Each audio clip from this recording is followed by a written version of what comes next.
Hi అండి. ఈ వీడియోలో వచ్చేసి మన దగ్గరికి రెడీమేడ్ టాప్స్ తెచ్చి సైజ్ చేయమని అడిగినప్పుడు దాన్ని ఏ విధంగా అయితే మనం సైజ్ చేసుకోవాలో వీడియోలో చెప్పబోతున్నాను అనమాట. మనకి ఇచ్చిన కస్టమర్ వచ్చేసి చాలా సన్నగా ఉంటారండి. కాకపోతే తను కలర్ నచ్చిందని చెప్పేసి XXL సైజులో టాప్ అయితే తీసుకున్నారనమాట. దీన్ని వచ్చేసి మనం ఏ విధంగా సైజ్ చేయాలో ఈ వీడియోలో చెప్తాను అనమాట. ఫస్ట్ వచ్చేసి మన కస్టమర్ యొక్క బాడీ మెజర్మెంట్ ఉంటుంది కదా, ఆ యొక్క బాడీ మెజర్మెంట్ని అయితే ఇక్కడైతే మనం మార్క్ చేసుకోవాలన్నమాట. ఈ విధంగా మార్క్ చేసుకున్న తర్వాత ఏం చేస్తారంటే ఇక్కడ హ్యాండ్ పార్ట్ దగ్గర నుంచి కూడా లూజు మీరైతే మార్కింగ్ చేసుకోండి ఫ్రెండ్స్. నేనైతే నార్మల్గా వేసేస్తున్నాను. వారి యొక్క హ్యాండ్ లూజు, చెస్ట్ లూజు, నడుము లూజు మొత్తం కూడా ఈ విధంగా అయితే మనము మార్క్ చేసుకొని స్టిచ్ అయితే వేసేసుకోవాలండి. ఈ విధంగా మనము 2 స్టిచ్చెస్ అయితే వేసేసుకోండి. గట్టిగా ఉండడం కోసము కుట్టు అనేది కొంచెం దగ్గరగా పెట్టేసుకొని 2 స్టిచ్చెస్ అయితే వేసేసుకోవాలి. వేసుకున్న తర్వాత ఇక్కడ ఖర్చు ఉంది కదా, ఈ యొక్క ఖర్చు అనేది మామూలుగా వాళ్ళ సైజుకి తగ్గట్టు కనుక డ్రెస్ తెచ్చుకుంటే మనకి ఇది అనేది కట్ చేసే పని ఉండదండి.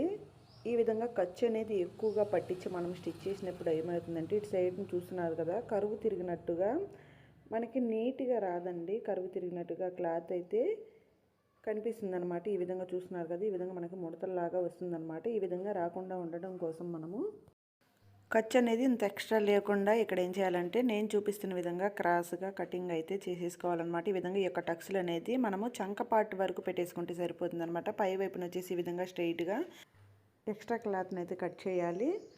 ఈ విధంగా మనకి ఇది సిల్క్ క్లాత్ అయితే ఒకవేళ దరి అంచున ఫోల్డ్ చేసి కుట్టుకోండి, పీచులు లేకుండా ఉంటాయి. ఒకవేళ ఓవర్లాక్ కనుక మీకు దగ్గర ఉంటే దాన్ని ఓవర్లాక్ అయిన చేసేసుకోండి. ఈ విధంగా అయితే మనకి XXL సైజ్ టాప్ తెచ్చినా సరే కస్టమర్కి తగిన విధంగా మనం సైజ్ చేసి ఇవ్వచ్చు అనమాట.